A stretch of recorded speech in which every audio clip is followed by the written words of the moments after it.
I'd been in London only 2 months then, autumn of 2020, just after the second lockdown. The city felt quieter than it should have, hollowed out by fear and half-empty pubs. I was living alone in a rented flat off Harrow Road, walking distance from the Kensal Green Cemetery. I used to go there for my photography portfolio, urban decay, forgotten corners, muted light. Kensal Green was perfect for that. Overgrown ivy, marble angels with broken wings, mausoleums streaked black with age. That morning was cold and grey. The air smelled faintly of wet stone and old rain.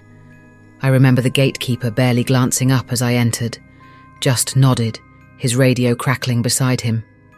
The wind pushed the iron gate shut behind me with a sound like the end of something. I started taking pictures right away. Leaves drifted across the paths, the sound of traffic faint in the distance. Every photo I took looked drained, muted, like the colour itself was tired.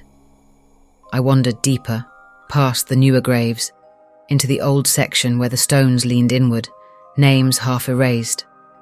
I liked that part best. It felt like time had stopped caring. And then the silence changed. It wasn't sudden, but it was total. The traffic, the birds, even the wind seemed to vanish. The air thickened, heavy in my chest.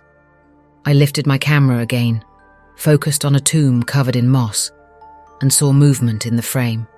A quick blur between two graves. I lowered the camera. Nothing, just stillness. I told myself it was a bird, or maybe a shadow from the clouds, but the quiet pressed harder. My heart picked up, shallow and fast. I turned, scanning the path behind me. Empty. When I looked back through the viewfinder again, there it was. A figure, faint, off to the right. Standing between two headstones, maybe 20 meters away. Not moving. Just there. I froze. I don't know why I didn't call out. The figure was thin, tall, dressed darkly. I blinked, and it was gone. I left a minute later, almost running. The gatekeeper gave me a strange look as I hurried past, like he knew something I didn't. That night, I couldn't stop thinking about it. I told myself it was nothing, a trick of light. But when I checked the photos later, my breath caught. On one of them, faint but clear, there was a silhouette behind the tomb. A tall shape, blurred at the edges facing me. The next day, I woke up dizzy.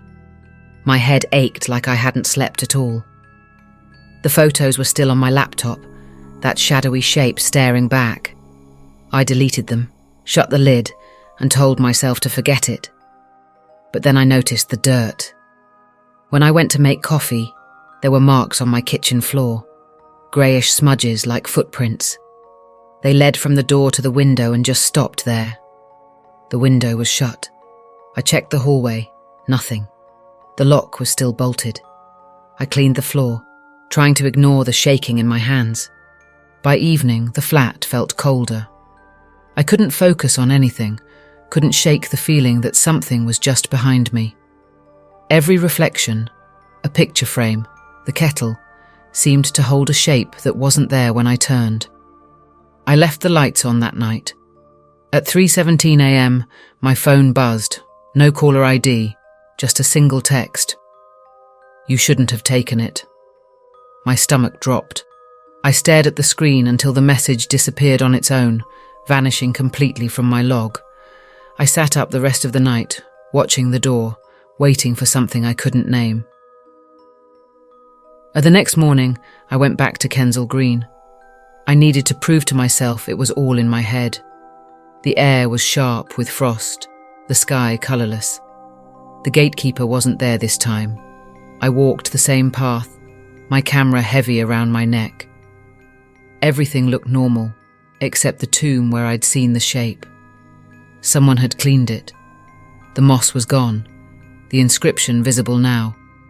Amelia Hartwell, 1892 to 1919.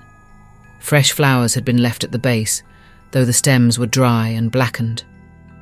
As I stepped closer, my camera turned on by itself. The shutter clicked once, though I hadn't touched it. The sound echoed far too loud in the still air. Then another click, and another. The camera was firing on its own, aimed directly at the tomb. I yanked the battery out, heart pounding, and turned to leave, but the path behind me wasn't empty anymore. There were footprints in the frost, leading toward me, bare footprints. I walked faster, then ran. The air felt wrong, thick with static. Every breath came short and raw. I reached the gate, slammed it behind me, and didn't stop until I was halfway down Harrow Road. The city noise hit me like air after drowning. For 2 nights after, I didn't sleep. The temperature in my flat kept dropping, even with the heat on. I could see my breath in the kitchen. The photos I'd deleted somehow reappeared in a folder named Return on my desktop. I didn't open it. On the 3rd night, I woke to a faint scraping. It came from the wall behind my headboard, slow, dragging sounds like nails over plaster. I froze, listening. It stopped. Then came again, closer, almost inside the wall. I got up, turned on every light. Nothing. But when I came back to the bedroom, there was soil on the floor. Damp, dark, smelling of earth. That was the moment the adrenaline finally kicked in. I grabbed my coat, keys and camera and left. I didn't care that it was nearly midnight. I just needed to be somewhere else. I walked fast toward the canal, the city quiet around me. Every step felt watched. Every reflection in a window looked a half-second late to move. When I reached the bridge, I stopped to catch my breath, and the camera in my bag clicked again. When I pulled it out, the screen showed a live preview. But the scene wasn't the bridge. It was the cemetery, the same tomb, the same angle as before. Only now, there was something new in the frame. A shadowed shape closer to the camera, clearer than before. I dropped the camera onto the pavement. The image stayed on the screen even after it hit the ground. The shadow's face began to sharpen, forming features I almost recognized. My reflection. I kicked the camera into the canal. I didn't go home right away. I wandered until dawn, numb from cold and fear. When I finally returned, I half expected my door to be open or the lights to be off. But everything looked untouched.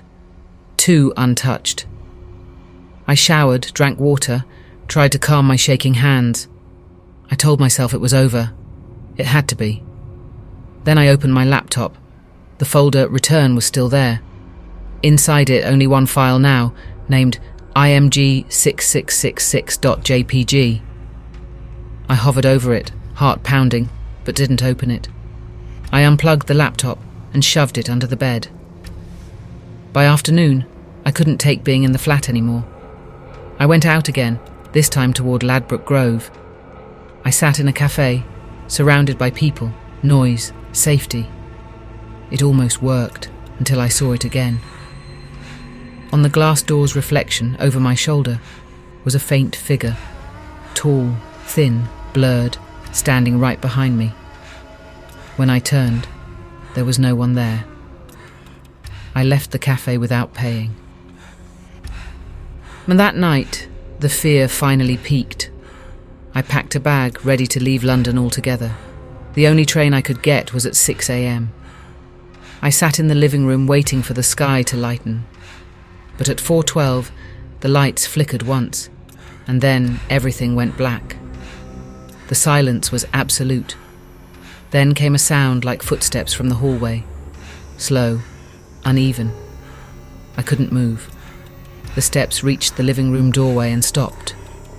I didn't see anyone, but I felt it. The air behind me changed temperature, colder, dense. My breath fogged in front of me, and then the smell hit. Damp soil, like the earth from the cemetery. Something brushed the back of my neck, cold and electric. Every nerve in my body screamed. I bolted for the door, wrenching it open, stumbling into the hallway. My neighbour's lights were off. The whole building felt deserted. Outside, the dawn was just starting to grey the sky. I didn't stop until I reached the station. I left London that morning. I didn't even wait for the train. I just sat in the waiting room until sunrise, shaking, staring at my hands. They were streaked faintly with dirt. In the weeks after, I moved north to stay with a friend near Manchester. For a while, things were quiet. I started sleeping again. The air felt lighter. Then, one night, I woke to the faint sound of a shutter click. When I turned on my phone, there was a new image in my gallery. It was a photo of me, asleep, taken from the end of the bed. And in the corner, almost invisible in the dark, a tall shadow stood by the window.